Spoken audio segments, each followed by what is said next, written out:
सावन के महीने की जो अष्टमी होती है, शिव महापुराण की कथा में और देवी भागवत में वर्णन मिलता है। देवी भागवत में और शिव पुराण में वर्णन मिलता है, अष्ट सिद्धि नवनिधि 64 योगिनी सारी विद्या नव देवी सब सावन के महीने की अष्टमी तिथि के दिन महादेव से मिलन करने आती हैं। भगवान देवादिदेव महादेव 11 रुद्र के रूप में, 12 ज्योतिर्लिंग के रूप में, सहस्त्र नामावली के रूप में शिव उनसे मिलते हैं, उनसे मिलते हैं। वो समय होता है प्रदोष का समय, शाम का समय, जब सावन के महीने की अष्टमी तिथि पड़े, चाहे वो उजाले की पड़े चाहे अंधेरे की पड़े, अष्टमी तिथि पड़े, शाम के समय 2 दीपक, एक लंबी बत्ती का एक गोल बत्ती का, शिव के मंदिर में अपनी कामना कर कर, जो बच्चों को अच्छी नौकरी चाहिए या कोई बीमारी का हल चाहिए या धन की कमी है या कोई समस्या है, एक लंबी बत्ती किसके लिए है? जम के बोलो, देवी के लिए। गोल बत्ती किसके लिए है? देव के। 2 बत्ती घी की, गोल बत्ती को जलाओ पहले, फिर लंबी बत्ती का जो दिया हो उसकी बत्ती का मुख गोल बत्ती की ओर हो, वो बत्ती अपनी ओर नहीं हो। समझ में आ रहा है ना सबको?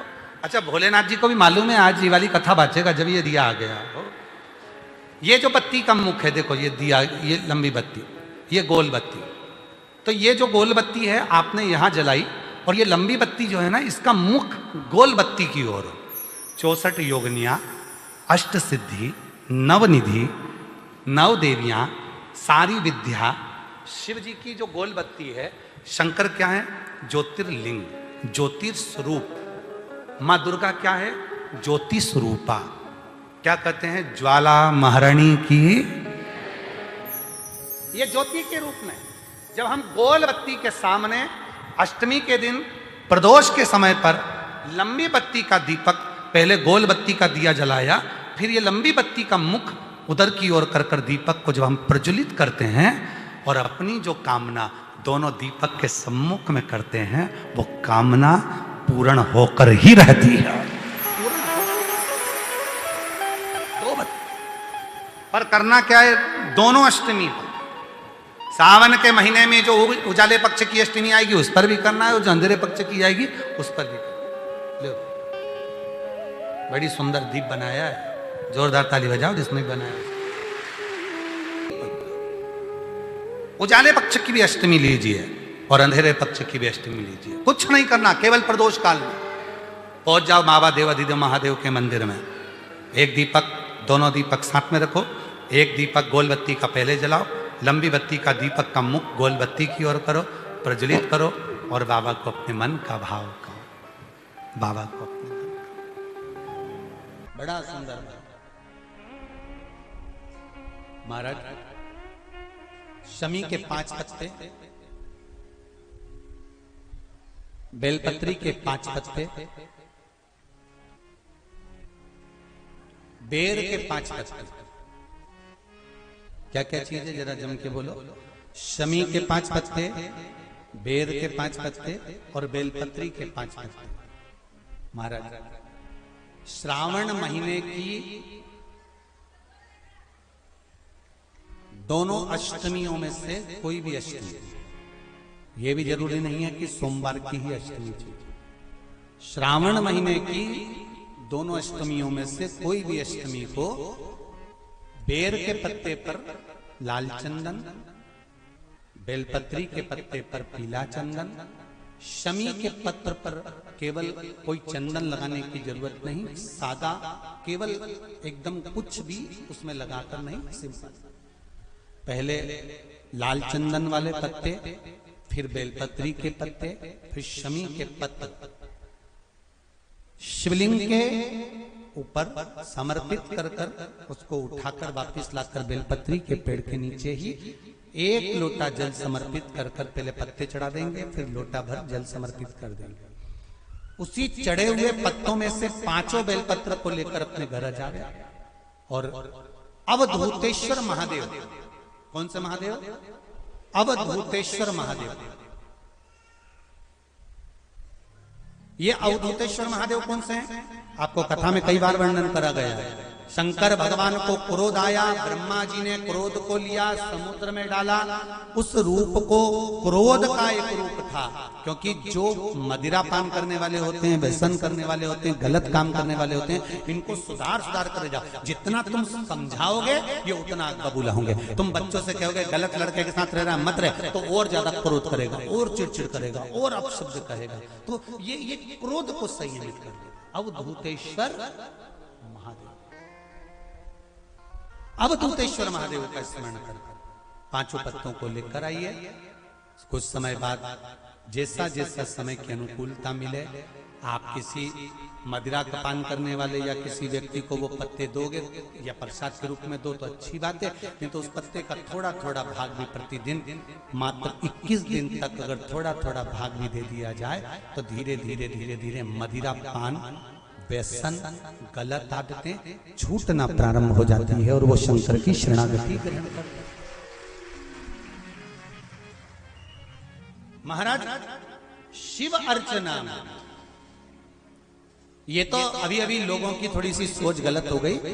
ये दुनिया के लोगों को ये तो मालूम नहीं है भगवान शंकर के लिए। हाँ, शंकर भगवान के पास में भांग रहती है, शंकर भगवान के पास में भांग रखी हुई होती है। शंकर भगवान का भांग का श्रृंगार होता है, क्योंकि उसको बूटी के रूप में, औषधि के रूप में लिया जाए। पर कोई कहे कि शंकर भगवान भांग का नशा करते हैं, तो ये संसार के लोगों को समझा देना कि शिव भांग का नशा, मेरा भोलेनाथ भांग का नशा नहीं।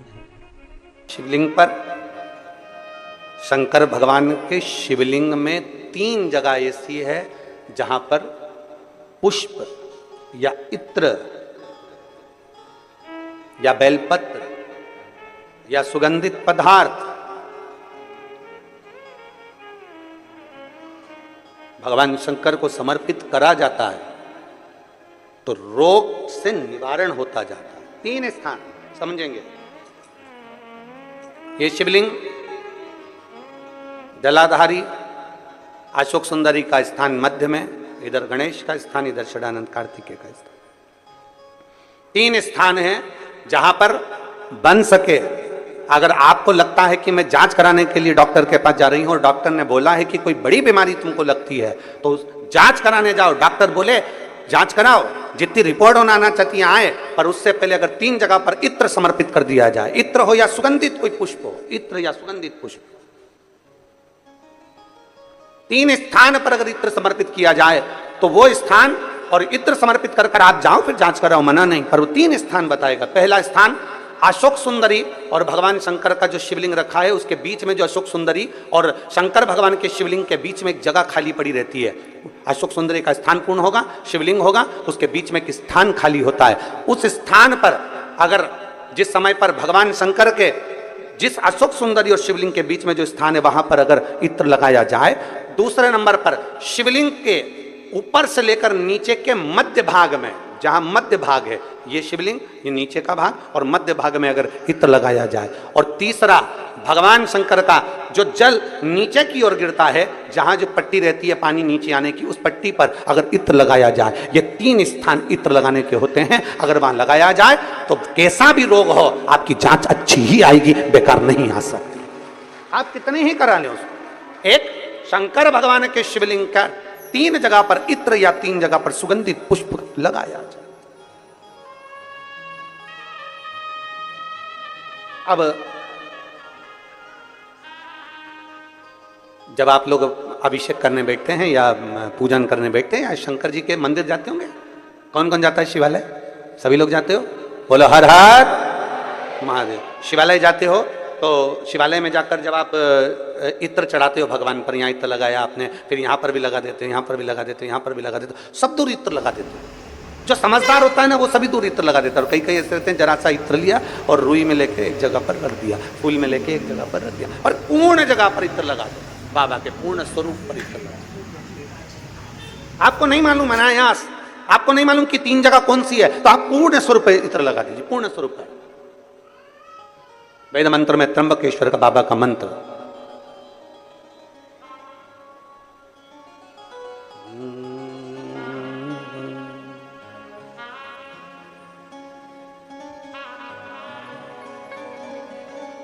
महामृत्युंजय मंत्र, वेद मंत्र का बड़ा सुंदर मंत्र, जिसका हम उच्चारण पूर्ण रूप से नहीं करते हैं व्यासपीठ से, उसको हम मंत्र को मन में गुनगुनाते हैं। एक बार आप भी बाबा के मंत्र को मन में गुनगुनाइए।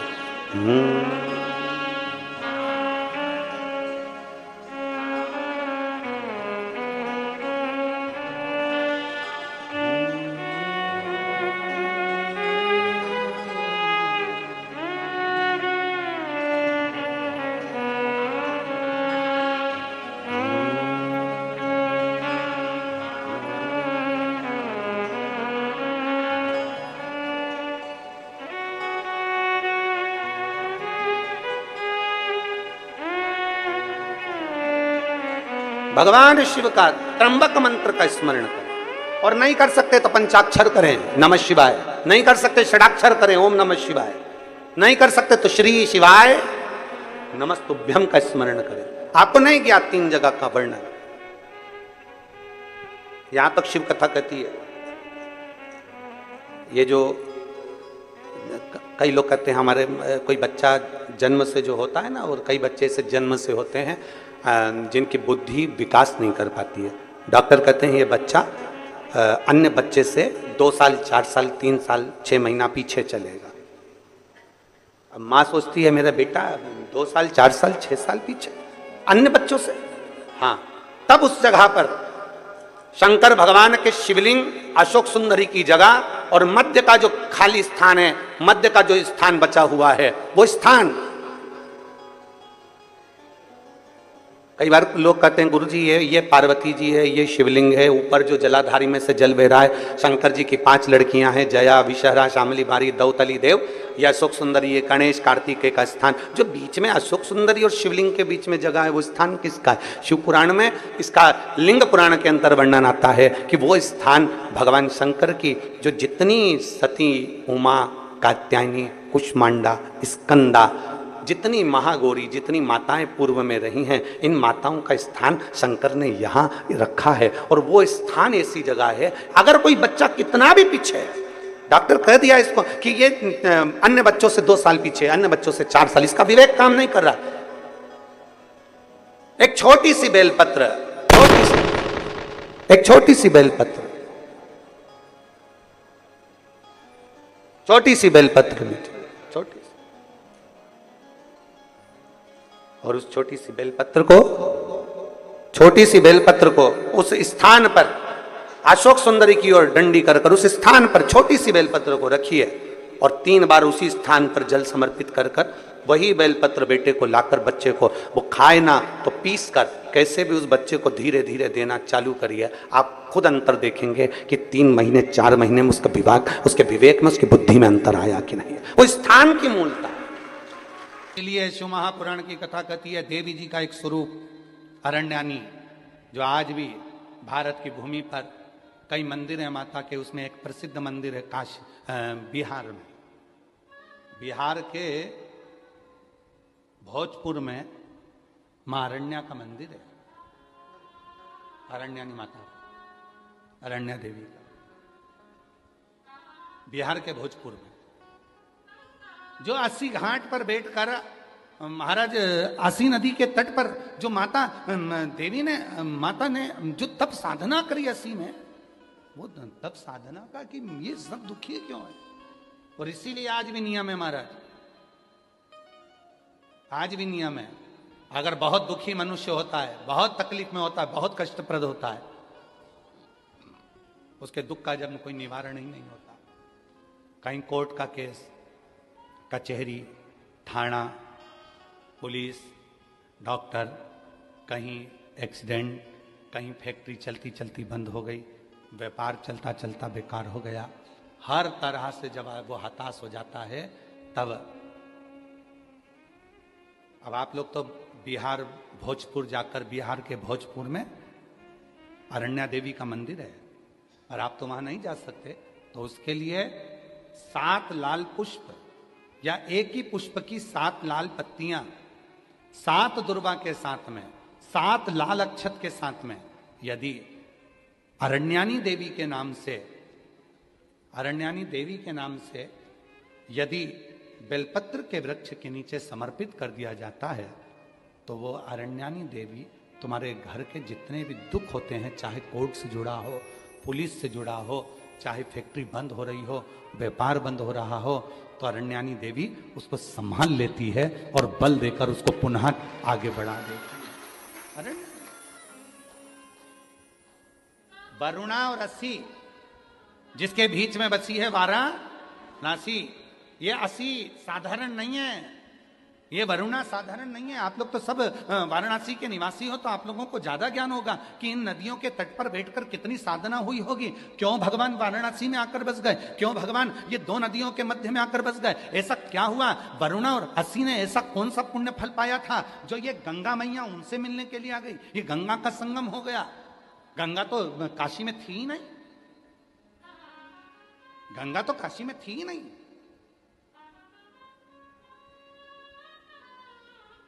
कौन लेकर आया इनको? कौन? ये वरुणा रसी ने ऐसा कौन सा पुण्य कर दिया था जो गंगा को लेकर यहां आ गई? कौन सा आंतरी अनसुईया ने तब कर दिया था जो अनसुईया जी के कहने पर गंगा यहां पहुंच गई? कौन सा तप शनि महाराज ने कर लिया था जो गंगा जी यहां पहुंच गई? सप्त तप की, कल सप्त केशव की बात, पंच केशव की बात चल रही थी, आज सप्त तप की बात है। शनि महाराज का तप, आंतरी अनसुईया का तप, वरुणा का तप, असी का तप, भृगु का तप, कितने तप हैं यहां। और उस तप के बल पर कोई गंगा ऐसे ही नहीं आई है। गंगा का तो सीधा सीधा रूट था, गंगा सीधी जा रही थी, पर काशी के लिए मुड़ी, फिर चली, काशी के लिए मुड़ी फिर चली। क्यों आई है? कभी विचार करना, वाराणसी में निवास करने वाले कभी विचार करें कि गंगा मैया को लेकर आने वाला, गंगा मैया को यहां स्थापित करने वाला, गंगा मैया किसके कहने पर क्यों आई, किस तप के बल पर, किस साधना के बल पर, किस भाव से यहां पहुंच गई?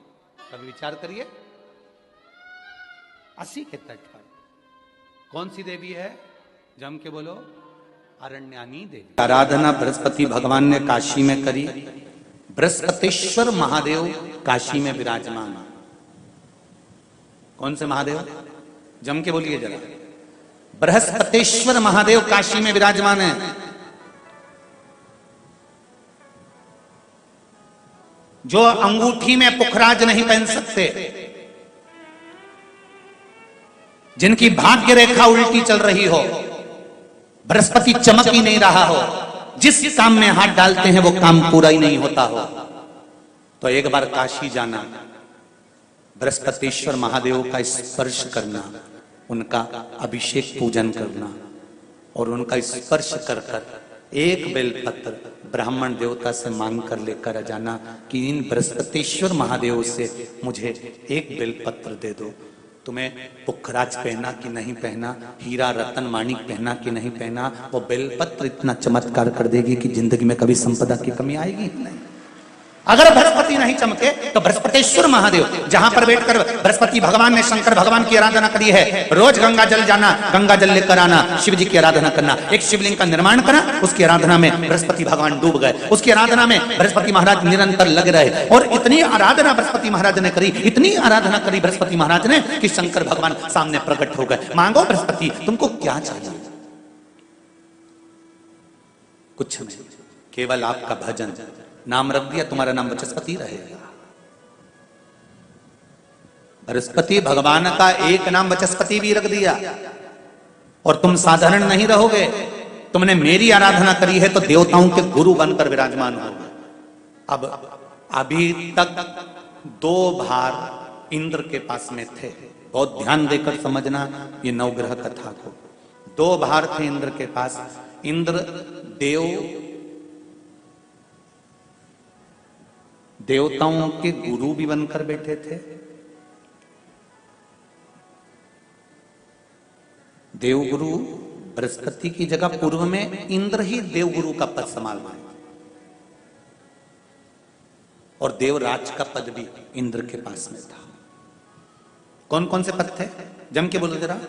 पहला पद देवराज इंद्र का, दूसरा पद देवगुरु, देवगुरु का पद भी इंद्र के पास में था और देवराज का पद भी इंद्र के पास में था। ये दो पद जब होता है साधारण भाषा में, आप ले लीजिए, किसी के पास में अध्यक्ष का पद भी है, किसी के पास में और कहीं का पद भी है, 2-3 पद उसके पास में विराजमान है, तो उसके पास में 2-3 पद अगर विराजमान है तो फिर उससे अगर एक पद ले लिया जाता है तो उसको अहंकार आ जाता है, उसको गुस्सा आ जाता है कि बताओ अभी तक तो मुझे पूछा जा रहा था, अब तुम तो वो पद पे भी जान दो। जैसे तुम किसी कुर्सी पर बैठे हो, कथा सुन रहे हो और इतने में कोई रिश्तेदार बाहेती जी का आ गया और तुम बढ़िया आराम से बैठे थे, और बैठे बैठे इतने में बाहेती परिवार से कोई आया और उसने तुमको उठाया, प्लीज थोड़ा सा, और तुम्हें उठाकर दूसरी जगह बिठा दिया और उन्होंने अपने वाले को कुर्सी पर बिठा दिया।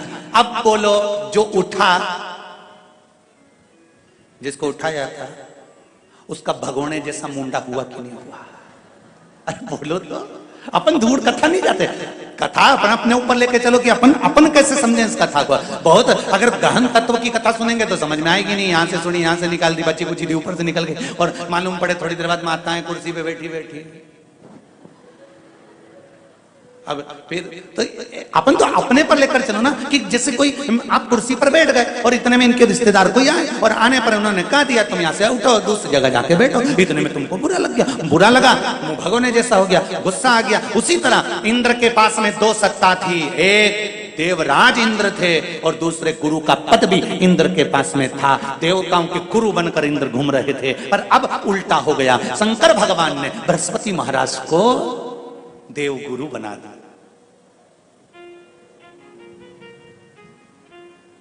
अब जैसे देवगुरु बनाया तो इनका इंद्रदेव का मुंह, अरे बोलो तो तुम, भगोड़ ऐसा हो गया, कुर्सी उतरी कि मुंह भगोड़ा।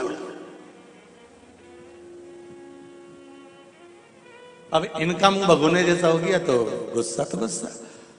इतने में इंद्र ने, बृहस्पति महाराज देवगुरु बन गए, इंद्र सिंहासन पर बैठे थे, अप्सराओं का नृत्य देख रहे थे, वहीं से देवगुरु बृहस्पति का आगमन हुआ। बृहस्पति महाराज जैसे ही आए तो इंद्र तो सिंहासन पर बैठकर पूरा अप्सराओं का नृत्य देख रहे थे, उनको देवगुरु बृहस्पति से मतलब ही नहीं था।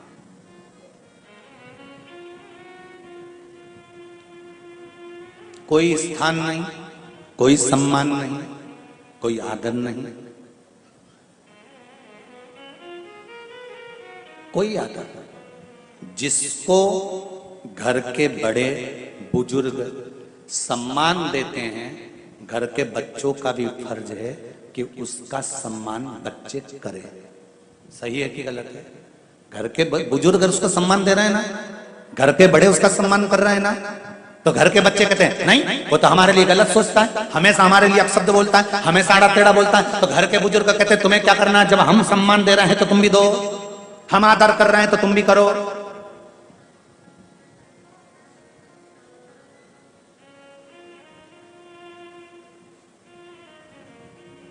पर नहीं महाराज, आदर आप भी करो, सम्मान आप भी करो, पर वो आदर वो सम्मान बहुत मुश्किल। अब जब बृहस्पति महाराज का सम्मान नहीं हुआ, बृहस्पति महाराज वहां से उठकर चले गए, बोले नहीं। जो समझदार होता है वो तुरंत कह देता है कोई बात नहीं, मैं चले जाता हूं, कोई मुख पर क्रोध नहीं, कोई चिड़चिड़ प्रवृत्ति नहीं, कोई अपशब्द नहीं। एक बात मैं आप सबको कहना चाहूंगा, किसी जगह पर यदि आपका अपमान हुआ है, बहुत ध्यान देना जरा, कथा थोड़ी भारी है पर समझ लोगे आप। किसी जगह पर यदि आपका अपमान हुआ है तो आप भगवान शंकर को धन्यवाद देना कि मैंने पूर्व में किसी का अपमान करा होगा तो मेरा हिसाब आपने इतनी जल्दी बराबर कर दिया है, इतनी जल्दी बराबर कर दिया। ये थोड़ा सा अपमान मेरा कराया, मेरा हिसाब बराबर हो गया। कोई गाली दे रहा है, देने दो, शंकर भगवान को धन्यवाद देना, बाबा बड़ी कृपा करी, मैंने पूर्व में इसको गालियां दी होंगी, अपशब्द कहा होगा तो इसने मुझे पलट कर गाली दे दी, अपशब्द कह दिया। ये तेरी कृपा है, ये तेरी दया, और जब तक तेरी करुणा, तेरी कृपा, तेरी दया नहीं हो तब तक कुछ हो ही नहीं सकता। तेरी कृपा,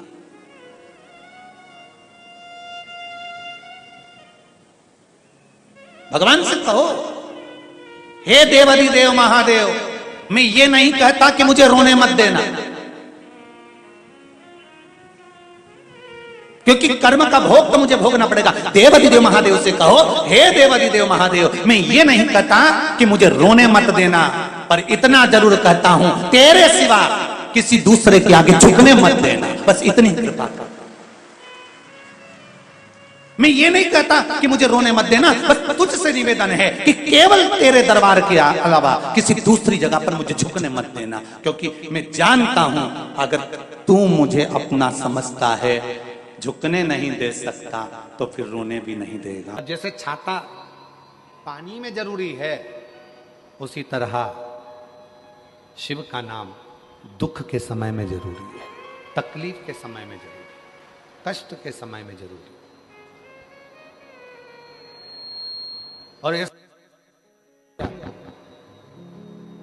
ऐसे कई लोग आपको मिलेंगे जो आपसे कहेंगे कि मेरे पास आकर बैठना, मैं तुम्हारी जिंदगी के जीवन में कभी दुख नहीं आने दूंगा। नहीं भाई, ऐसा हो नहीं सकता। शिव महापुराण की कथा कहती है, दुख और सुख ये दो पहलू हैं, ये तो हमारे जीवन में चलेंगे। जूता चप्पल की दुकान पर गए हो कभी तुम लोग? अरे बोलो तो जम के, ठीक है। एक जूता दे देता है क्या वो? छत्तीसगढ़ में भिलाई में जूता की दुकान पर जाओ और कह दो भैया हमको एक ही जूता चाहिए, हम दो जूते नहीं चाहिए, देगा क्या? वो कहेगा नहीं साहब, जूता तो जोड़ी से मिलेगा, 8 नंबर का जूता चाहिए तो 2 पहनने के लिए 2 पाँव में मिलेगा। और तुम क्यों नहीं साहब, हम कथा में गए थे, हमारे जयंती स्टेडियम में, हमारा एक जूता चले गया है 8 नंबर का, यही डिजाइन का दूसरा दे दो, देगा? अरे बोलो तो, नहीं दे, क्या कहेगा? क्यों साहब, मेरी दुकान में क्या एक जूता मिलेगा? मिलेगा तो दोनों मिलेगा, हमको एक जूता नहीं, दोनों जूते। दुकान पर जाओ जूता की, तो जूता की दुकान पर जाओगे तो जोड़ी से जूता मिलता है। उसी तरह परमात्मा जब जन्म देता है तो सुख और दुख दोनों जोड़ी से देता है, हमारे जीवन को जीने के लिए वो जोड़ी से देता है। सुख भी देगा और दुख भी देगा। अब आपको सुख अगर मिल गया है, सुख की अनुभूति हो गई है कि मेरे गाड़ी भी है, बंगला भी है, जमीन भी है, जायदाद भी है, संपदा भी है, सब कुछ है, तो हो सकता है शरीर में थोड़ा